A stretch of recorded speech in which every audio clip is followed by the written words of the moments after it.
Our landlord kept raising rent illegally, until I discovered the shady thing he was hiding. When I first signed the lease, I thought I'd finally caught a break. I was 28, sick of hopping between Craigslist sublets and friends' couches, and desperate for a place I could actually call my own. The market in my city, mid-sized, not New York or LA, but expensive enough to sting, was brutal. Every listing had a dozen applicants. Every tour ended with landlords making it clear they could jack up the price on a whim. So when I stumbled across this small brick apartment building on the east side, it felt like dumb luck. It wasn't fancy, a little outdated, thin walls, coin-op laundry in the basement, but it was clean, affordable, and most importantly, available. The landlord, who I'll call Frank, was one of those guys who radiated used car salesman energy. Greasy smile, too friendly handshake, a way of talking that made you feel like you were being sold something. But he was offering me a one-bedroom for $150, which in that neighborhood was practically a miracle. So I signed. At first it was fine. The apartment wasn't glamorous, but it was mine. I got used to the sounds of the couple upstairs arguing, the creaky stairs, the way the radiators clanged like ghosts in chains every night. Frank would swing by occasionally, usually unannounced.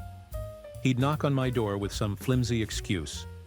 Just checking the smoke detectors, had to look at the pipes, and linger longer than necessary. It annoyed me, but I chalked it up to an over-involved landlord. Then, barely 6 months into my lease, Frank sent me an email. "Hey, my name. Just a heads up, rent's going up to $150 starting next month. Still a good deal for the area. Thanks for understanding." I stared at the email, baffled. The lease I'd signed clearly said rent was fixed for 12 months. I pulled it out just to double-check.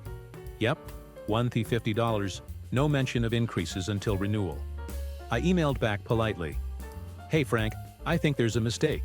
My lease runs until March at $150. His reply came back within the hour. "Yeah, technically, but the market's shifting fast. Everyone else in the building is already paying more. Can't keep you below market value. Hope you understand." That was my first real red flag. Around that time I started getting to know my neighbors better. There was Maria in 2B, a single mom juggling 2 jobs. Sam in 3A, a grad student buried in loans. And Mr. Harris, the retired vet who'd lived in the building the longest. When I mentioned Frank's email, they all groaned. "Oh, he's trying that again," Maria said, rolling her eyes. "He does this to everyone. Last year he tried to bump me $200 mid-lease. I told him to shove it. He backed off." "Same," Sam muttered. He sent me a text saying new rent like it was official. I ignored it. He dropped it after a few weeks. Mr. Harris just shook his head. "Been here 15 years. He's been pulling stunts like that since day one. Half the time it works. People don't know their rights, so they just pay." That's when it clicked. This wasn't a mistake. This was Frank's game. Push rent hikes illegally, hope tenants don't push back, and rake in extra cash from the ones who don't know better. I emailed Frank again, this time less politely. "I will not be paying $150. My lease is binding. If you try to enforce this, I'll contact Housing Authority." No response. Weeks passed. Rent day came, I sent $1,050, and he cashed it without a word. Crisis averted, or so I thought, but something about it kept nagging at me. Why was Frank so brazen? Why risk violating leases when tenants could report him? Unless he was counting on people being too scared, too uninformed, too busy to fight back. And if he was this shady with rent, what else was he doing behind the scenes? I didn't know it then, but that little question, that itch in the back of my brain, was the thread that would unravel everything. Because Frank wasn't just a sleazy landlord, he was hiding something much bigger. After I pushed back on that first illegal rent hike, Frank went quiet for a while. Too quiet. I thought maybe I'd scared him off, that he'd realized I wasn't some clueless tenant he could bully. I was wrong. What really happened is that I'd painted a target on my back. From then on, I wasn't just a tenant. I was a problem. The first thing to change was maintenance. Before, When the radiator clanged too loud or the shower pressure sputtered, Frank would at least send some half-baked handyman to fiddle with it. But after I refused his rent hike? Suddenly, my repair requests went straight into a black hole. The faucet in the kitchen started leaking. I emailed him politely. No reply. I followed up. Still nothing. Weeks later, the cabinet under the sink was warped and swollen from water damage. The buzzer at the front door broke.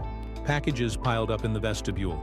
Neighbors had to run down every time the food delivery guy showed up. We complained as a group. Frank texted back, "On it!" But nothing happened. Maria's stove broke. She begged him to fix it.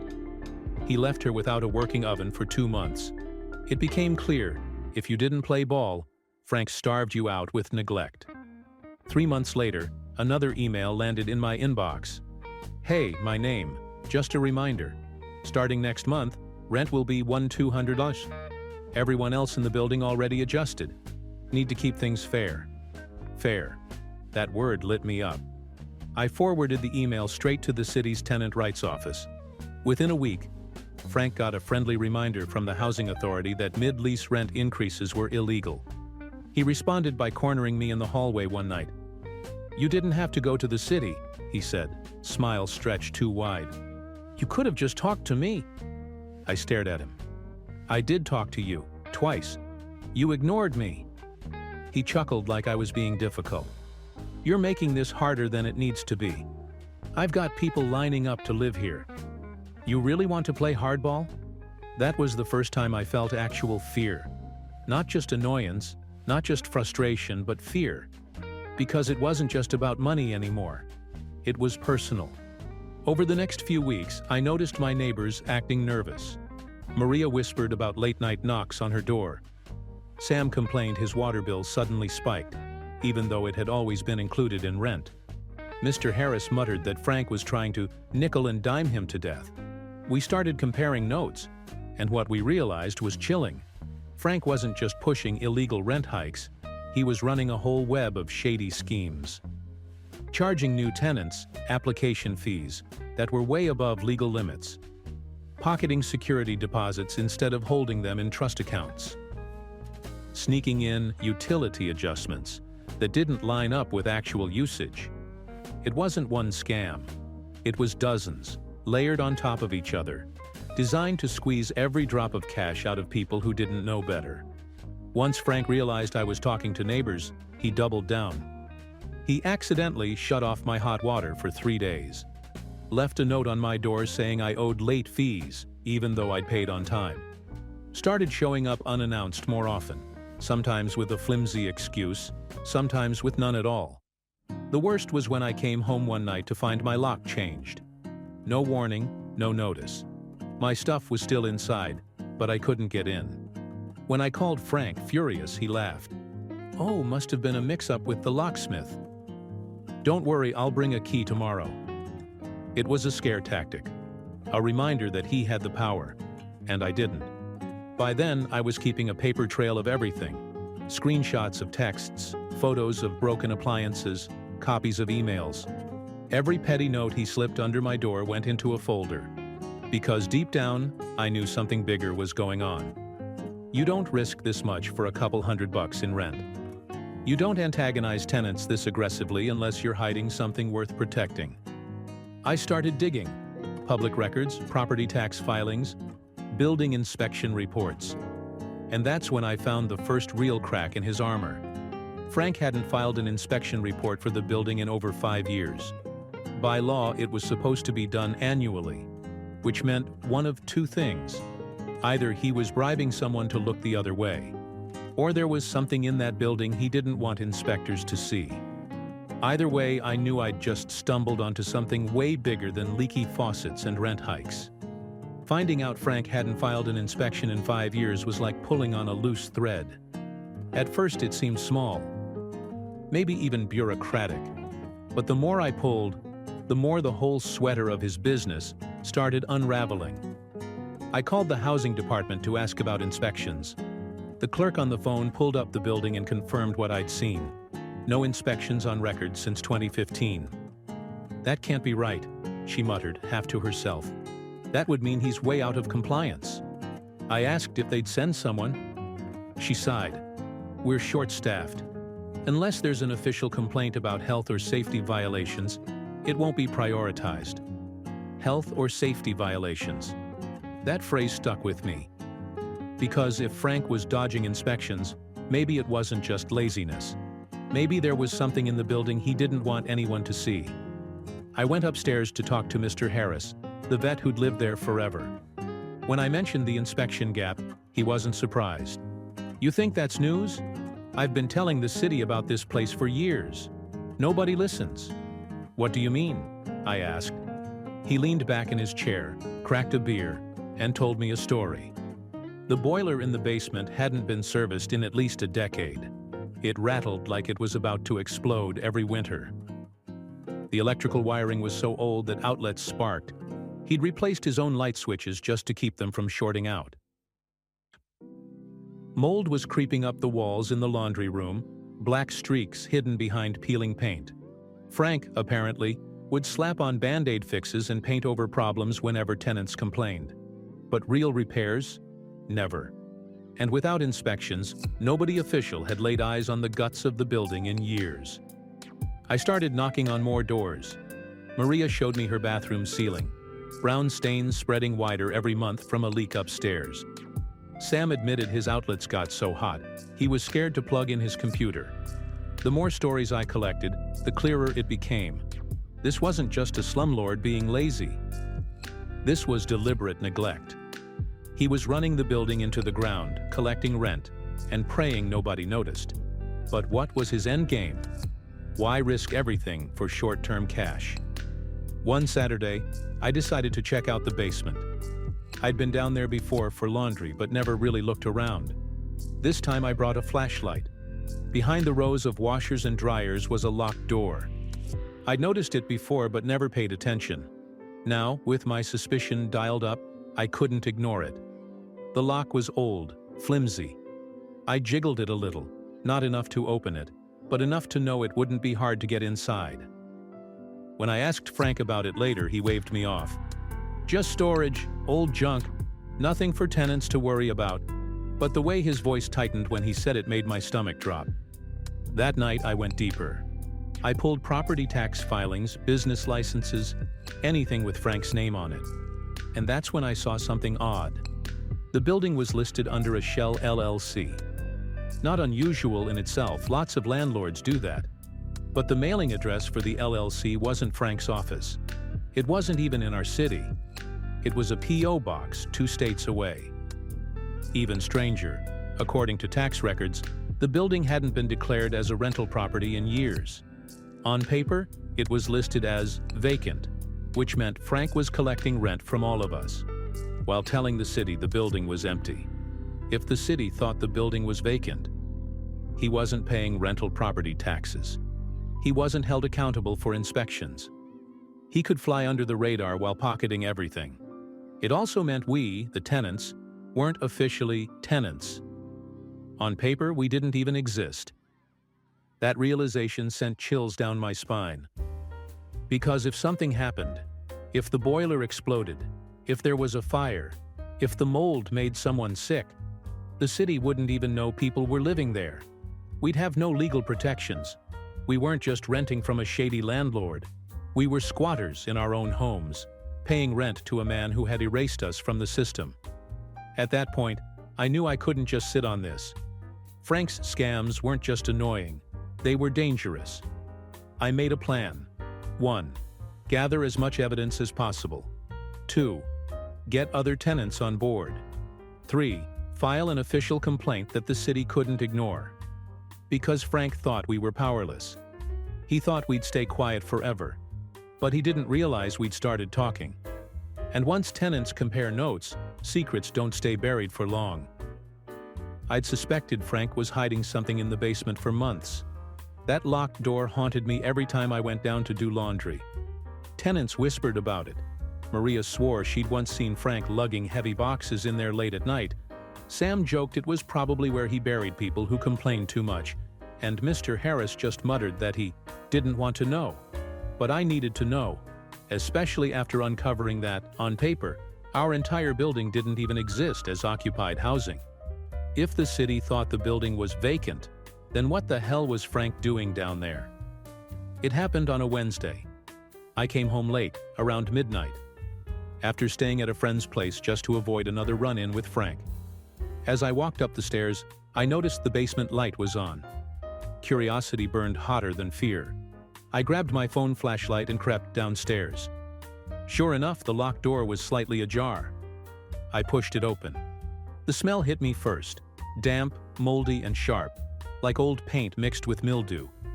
I shined my phone light around and froze. It wasn't just storage. It was a workshop. There were tools scattered everywhere, wires hanging loose, stacks of drywall leaning against the walls, buckets of industrial cleaner, paint cans, rotting wood. And in the center of the room, a massive old boiler covered in rust, patched up with duct tape and prayers. Frank had been hiding a full-on illegal maintenance cave. The boiler was a nightmare. Corroded pipes, gauges that didn't work, leaks patched with rags. No inspector would have let it pass. If this thing blew, it wouldn't just knock out the heat. It could kill people. But that wasn't even the worst part. Against one wall there were mattresses. 3 of them laid out on the floor. Thin blankets, a few personal items, a duffel bag, old sneakers, a backpack. Someone had been living down there. At first I thought maybe Frank was letting homeless people crash for cash. But when I dug deeper, I realized the truth was uglier. Later, after piecing things together, here's what we discovered. Frank was secretly subletting parts of the building off the books. He'd been renting out illegal units in the basement to undocumented workers. Cash only, no leases, no rights, no paper trail. That explained why the city thought the building was vacant. On record, he only collected from upstairs tenants like me. Everything else? Pure under-the-table profit. The boiler. Never serviced, never reported. Too expensive. Better to hide it and pray. The mold. Covered up with paint whenever someone moved out. The wiring? Rigged by Frank himself, probably against every code in existence. We weren't just tenants of a bad landlord. We were living inside a ticking time bomb of fraud, negligence, and exploitation. The next morning, I told Maria and Sam what I'd found. Their jaws dropped. Maria muttered, "This guy's gonna kill us all." Mr. Harris, though, he wasn't even surprised. "Told you. I've been saying for years he was hiding something." Nobody listened. But now, with proof, the game changed. We gathered in my apartment one night, all 6 of us who actually lived in the building upstairs. We compared notes, laid out everything we knew. The illegal rent hikes, the fake tax filings, the non-existent inspections, the basement boiler of death, the mattresses. Everyone was furious. Everyone wanted him gone. We agreed. This wasn't just a complaint anymore. This was a case. And we were going to blow it wide open. Over the next 2 weeks, we became investigators.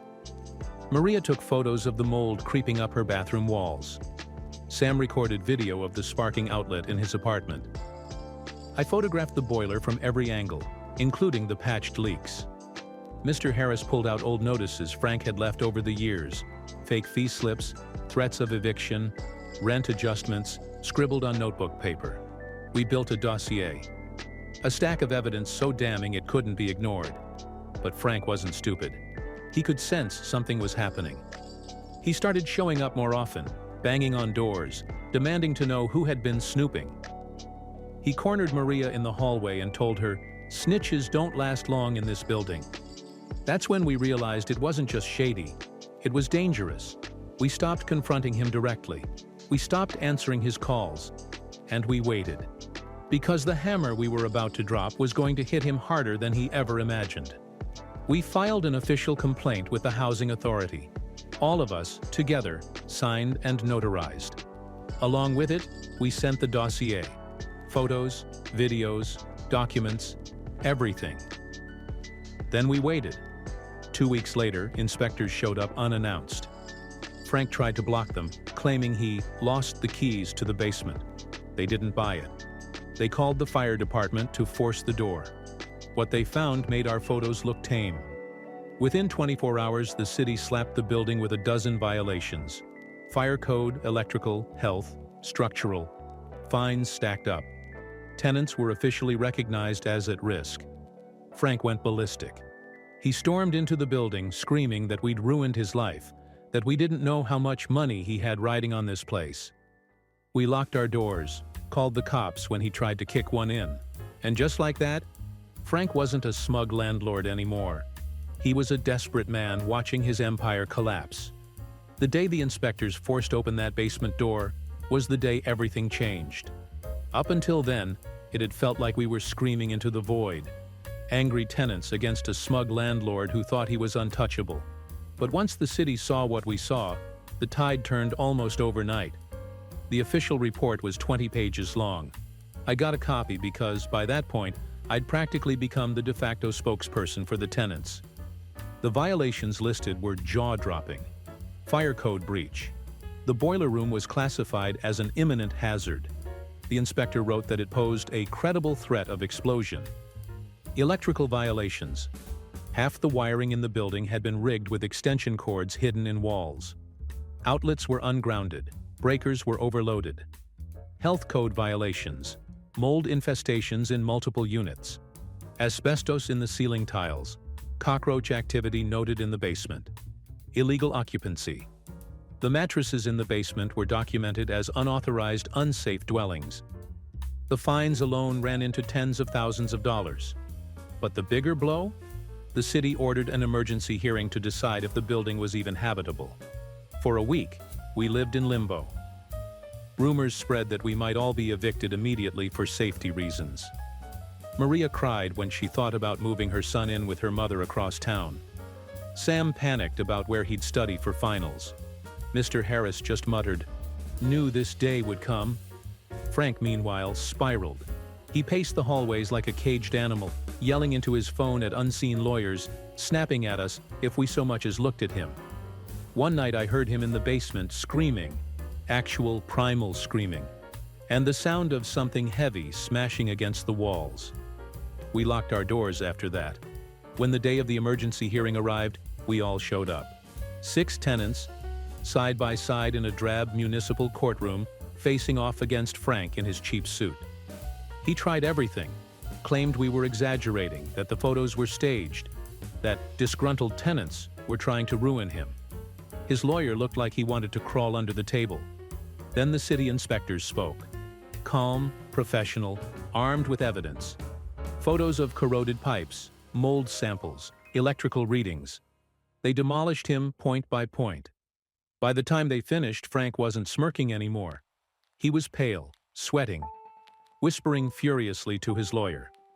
The judge ruled the building conditionally habitable, which meant we weren't kicked out, but Frank was ordered to make repairs immediately under city supervision. He had 90 days to bring the place up to code or face condemnation. If you think Frank took that lying down, you don't know Frank. Within a week, we started getting notices taped to our doors. Eviction warnings, rent restructuring letters, claims we owed back fees for utilities, all completely bogus. He was trying to scare us into leaving so he wouldn't have to fix anything. But this time, we weren't alone. We had the city on our side. We forwarded every notice straight to the housing authority. Within days, Frank got slapped with more violations for harassment. It was like watching him dig his own grave. For the first time since moving in, the tenants actually felt like a community. We held regular meetings in my apartment. We shared meals, shared stress, shared laughs about how absurd it had all become. Maria baked cookies for everyone one night.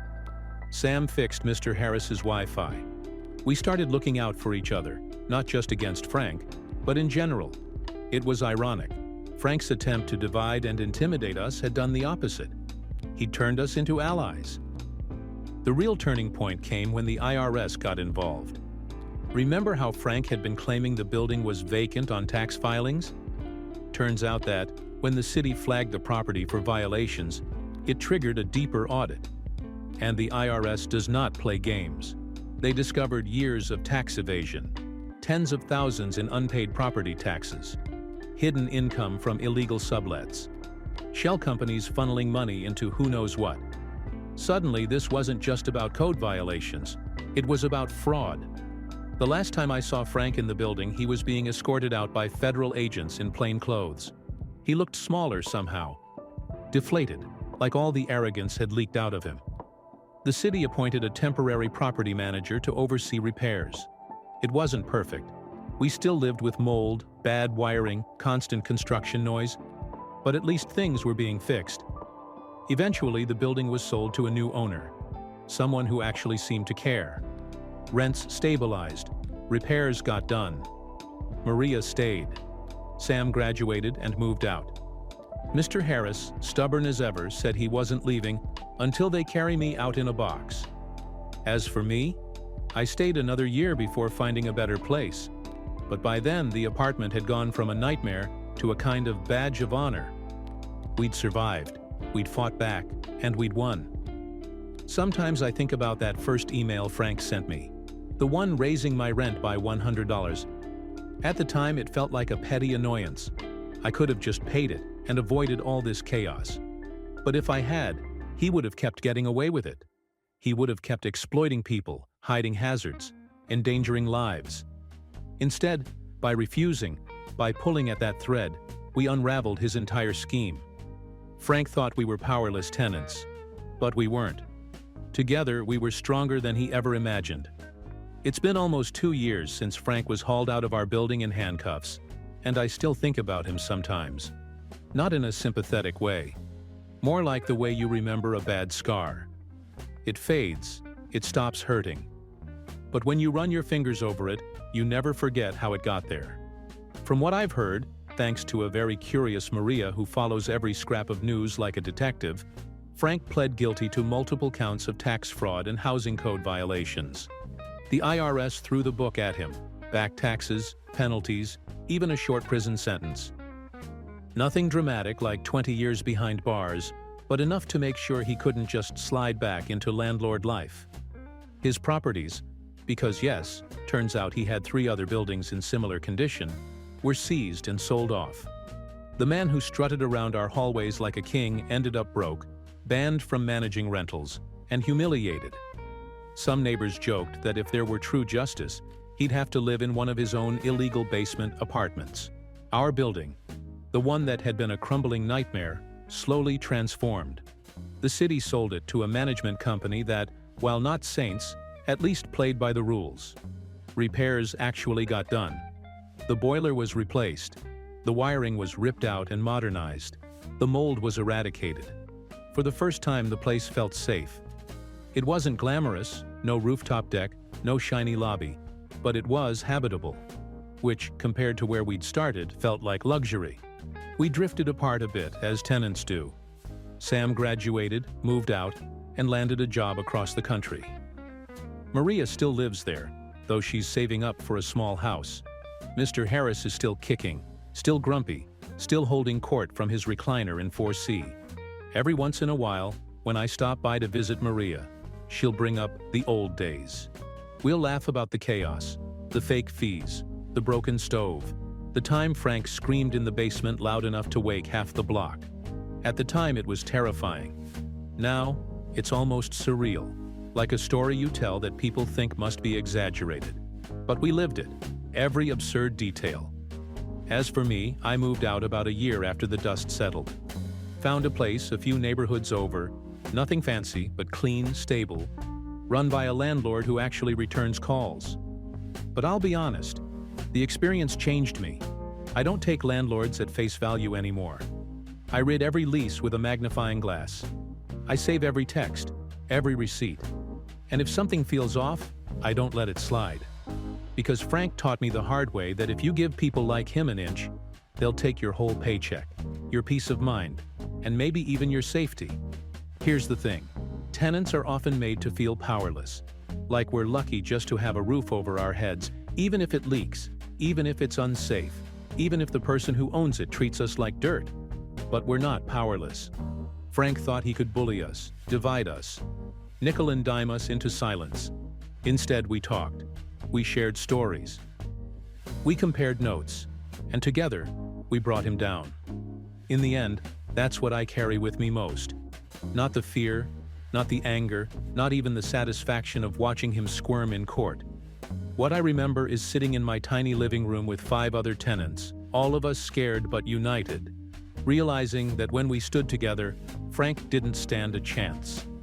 The last time I saw Frank in that courtroom, he turned and looked right at me, just for a second. His eyes were full of pure hatred, like I was the reason his empire had crumbled. And maybe I was. Maybe it all started the day I refused to pay that extra $100. It's funny, isn't it? He thought he was squeezing me for pocket change. Instead, he ended up losing everything. All because one tenant told him, "No,